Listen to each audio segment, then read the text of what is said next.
The door is open and it's right behind you.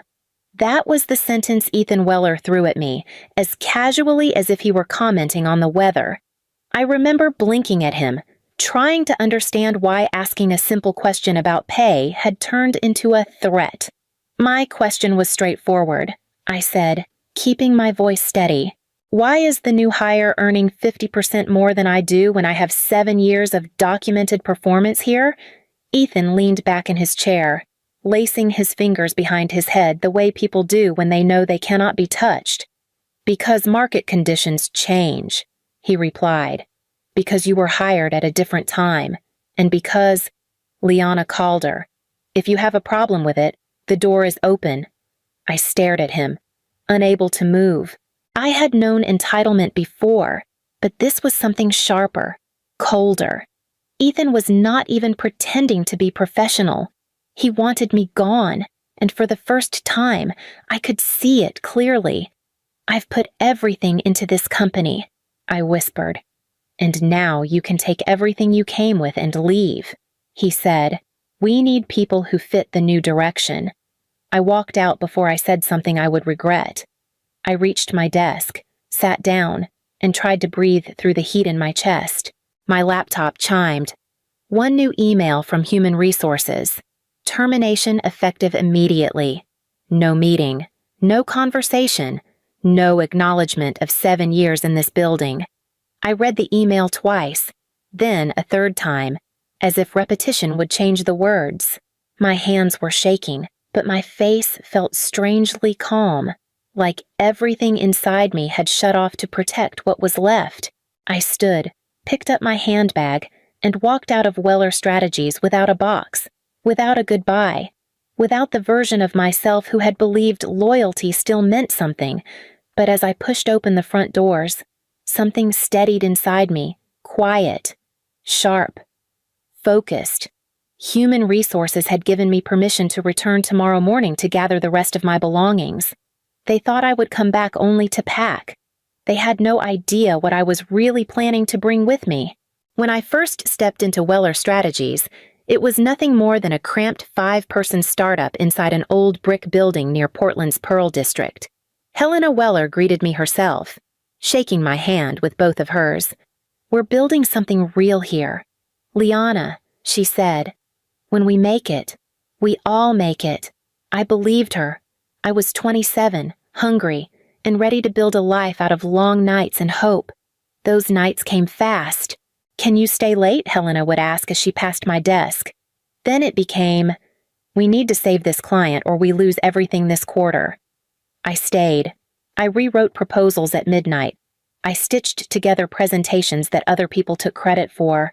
I missed my sister's graduation because a project crashed during upload. I missed my mother's birthday because a client demanded a same-day turnaround. I kept telling myself it would be worth it once we made it. Back then, Helena worked beside us. She ordered cheap takeout, pushed desks together for brainstorming, and laughed off her exhaustion. We do this together, she'd say. No one carries the weight alone. Then her son arrived. Ethan walked in like the office existed to accommodate him. Legacy weight slows down innovation, he told us during his first meeting.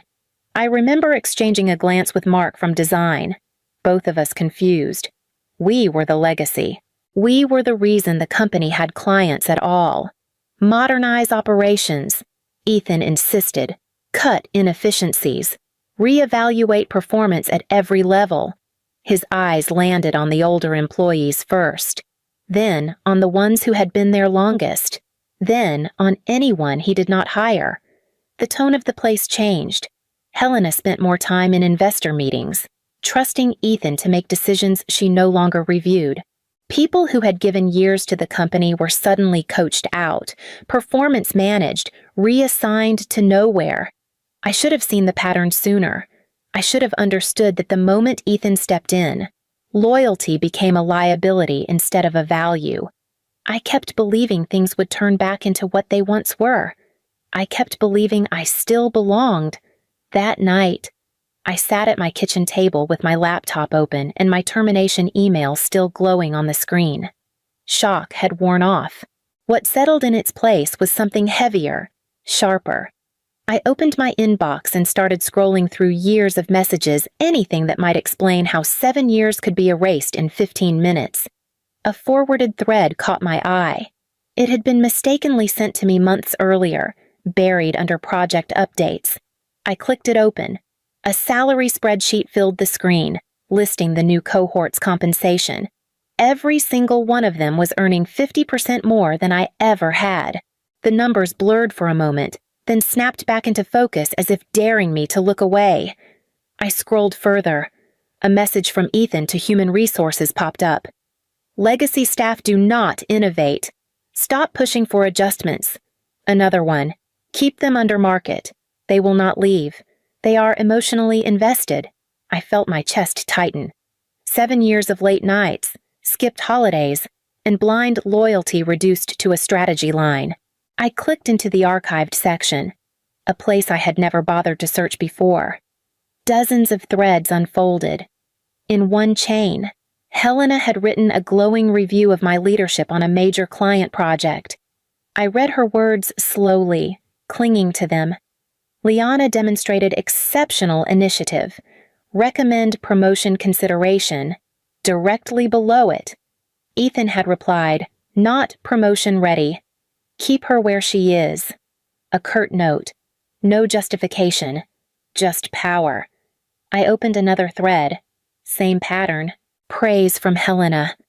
A blocking comment from Ethan. The more I dug, the clearer it became. I had not been overlooked, forgotten, or lost in paperwork.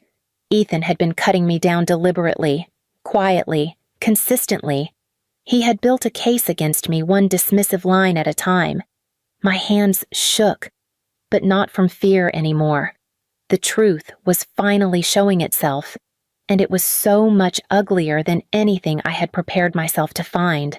I closed my laptop, breathed once, and let the anger settle into something steady. There was more buried in those archives, and I was far from finished digging. In my first year at Weller Strategies, Helena Weller used to invite me on her early morning walks along the Willamette River. She carried a thermos of coffee, always too strong, and talked about the kind of company she wanted to build. People first, always, she told me. If we take care of them, they will take care of the work. I admired her. I believed her. She believed in me, too. When the firm finally landed its first major contract and the team doubled, Helena shifted into a different role. Investor meetings pulled her away, leadership summits, conferences across the country. She had less time, and whenever she was gone, Ethan filled the space she left behind. The first time I mentioned a concern about him, Helena waved her hand lightly. Ethan pushes people because he believes in high standards, she said. Give him room to grow. She sounded proud, not worried. Months later, when he reassigned Mark from design without explanation, I tried again. Helena, something feels off. He treats long-term staff like we're disposable. She shook her head gently. He will mature with responsibility. I trust him more than he trusts himself. I carried her reassurance like a shield, convincing myself Ethan was only inexperienced, not malicious. I held on to the memory of the woman who walked beside me and said no one in her company would ever be undervalued. That version of Helena still mattered to me. But sitting there with his emails open on my screen, the shield finally cracked. She had trusted him with her company, her people, her values. She had no idea what he had done with that power. I closed my laptop slowly, the decision settling in my chest. I did not want to burn down the place I had helped build. I did not want to embarrass Helena or destroy her legacy. I wanted her to see what had been happening in her name, and I wanted her to see it from me. The night after I discovered the emails, I called Maya. She had been my friend since college, now an HR compliance officer at a firm across the river. She answered on the second ring. You sound wrecked, she said. What happened? He fired me because I asked about pay. I replied, and there's more. You need to hear this. We met at a quiet bar near her apartment. I slid my laptop toward her and opened the thread where Ethan wrote, Keep them under market. They will not leave. Maya leaned back, stunned. This isn't just unethical. This is wage suppression, and firing you right after you questioned compensation. That leans toward retaliatory termination. I swallowed hard. So I'm not imagining it. No, Liana, you're not. She tapped the screen. Whatever you do next, document everything. Dates, messages, decisions, and keep copies somewhere safe. Her certainty steadied me. After we parted, I sat in my car with the engine off, clutching my phone. There was one person inside Weller Strategies who might be willing to help. Penn, the IT administrator. Quiet, thoughtful, always the last to leave but never asking anyone else to stay late. I texted him I need to talk. It's important. He replied within minutes. Burnside Coffee. 3 blocks from the office. 30 minutes. The shop was nearly empty when I arrived. Penn was already seated, hands wrapped around a mug. He studied me as I slid into the opposite chair. I heard they let you go, he said softly. They did more than that. I replied, opening my laptop again. I need you to see something. He read the emails in silence. When he finally looked up, his jaw was clenched. This is wrong, Liana. Completely wrong. I need proof it's not just me.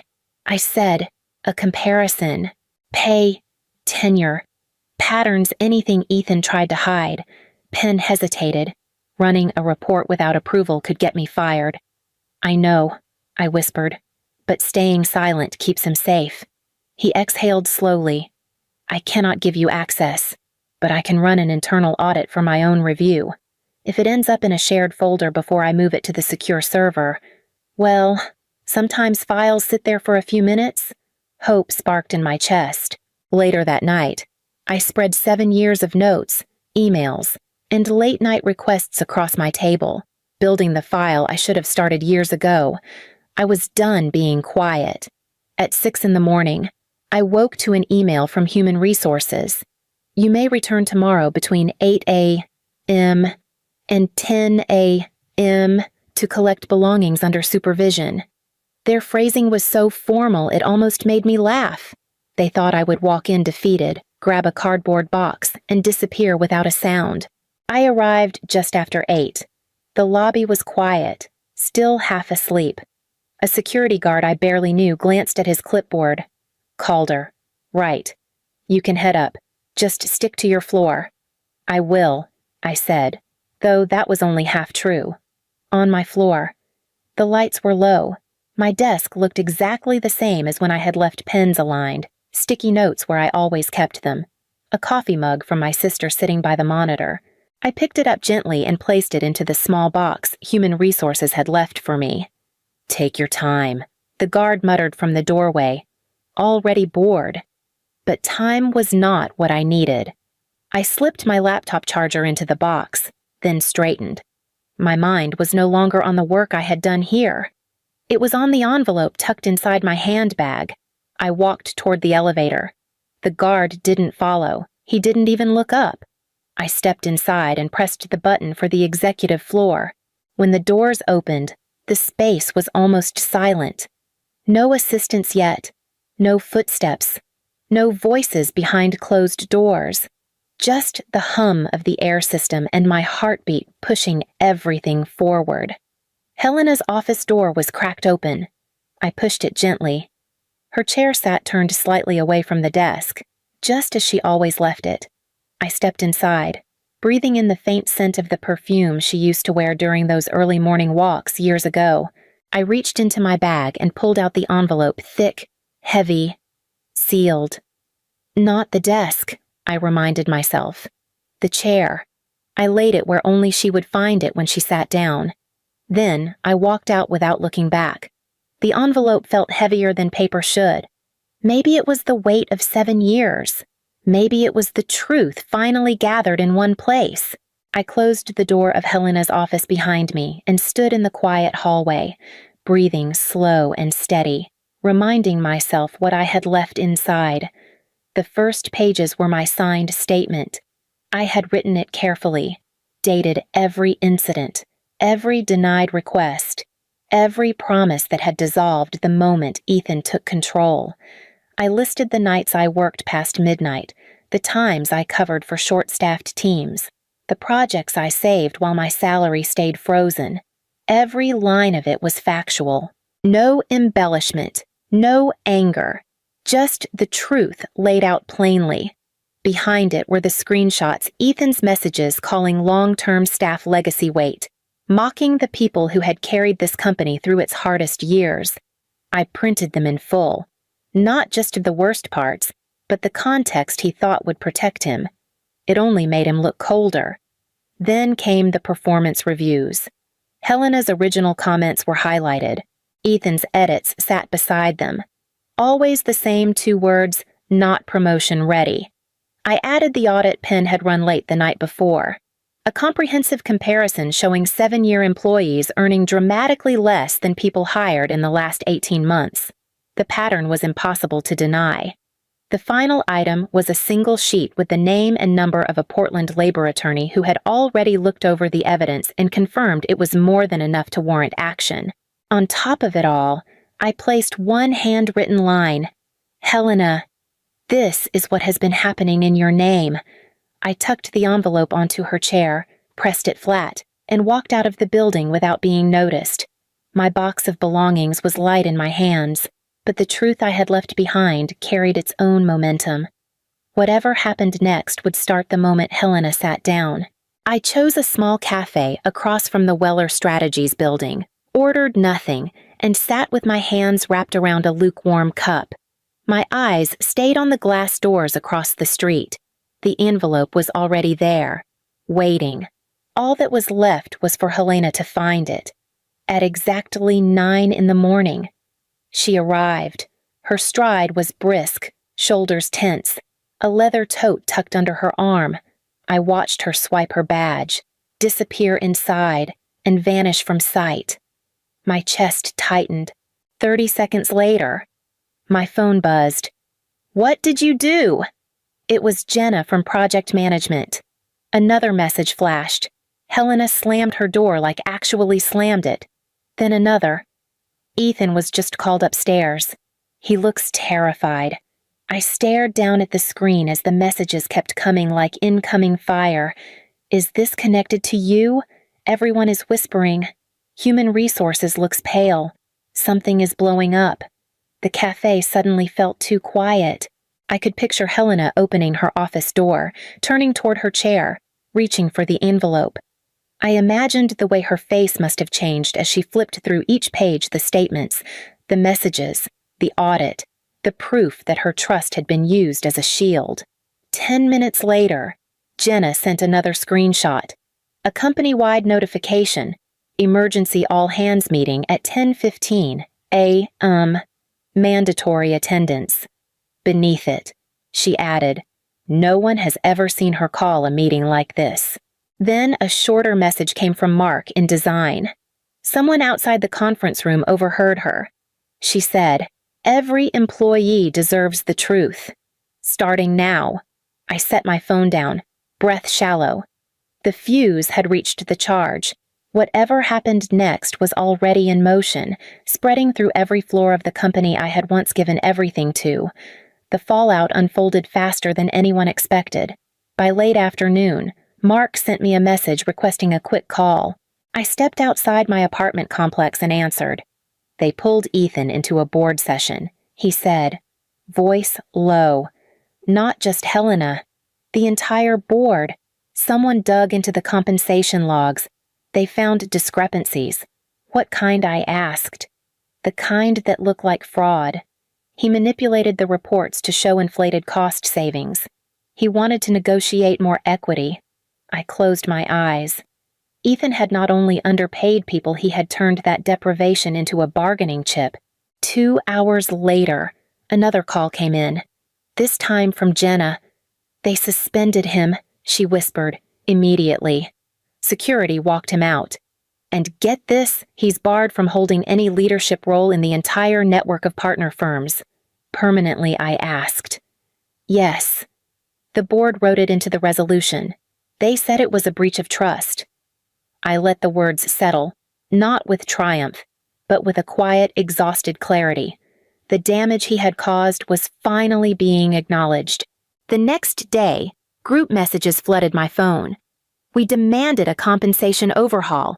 They agreed. We're getting adjustments. All of us. Employees who had silently taken underpayment for years were suddenly being heard, and this time the company could not ignore them. Late that night, my phone vibrated again. A message from Helena herself. I am sorry I did not see it. Thank you for making sure I finally did. I stared at the words for a long time, then locked my phone without typing anything back.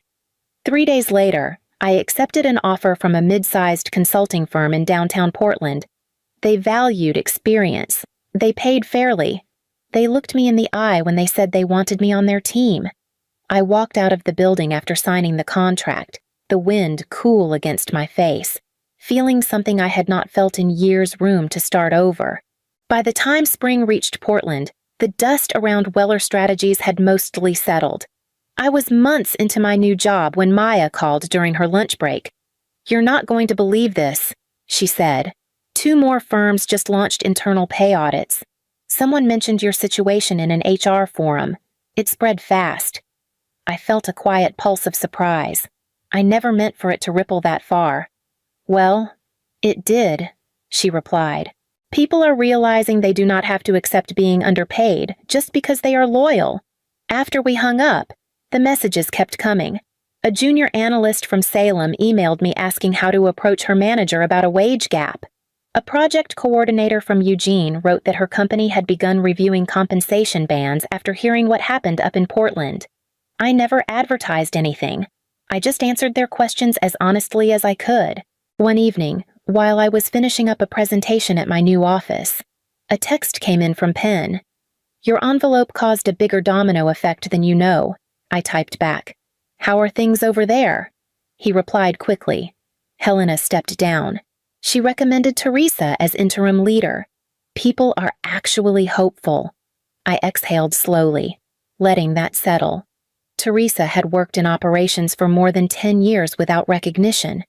She deserved the chance to rebuild everything Ethan had damaged. And Ethan, I asked. Penn wrote, "Gone. Left the city. No forwarding info." I nodded to myself. Some endings did not need embellishment. That weekend, I walked along the Willamette River, the same path Helena and I used to take years ago. The water moved steadily beside me, indifferent and honest. I did not feel nostalgia. I felt closure clean, full, and finally mine. The real victory was never about watching anyone fall. It was standing up, stepping away, and knowing I had pulled others into the light with me. One envelope had changed the company I once gave everything to, and now people across the state were beginning to ask their own questions, the kind that opened doors no one could close again.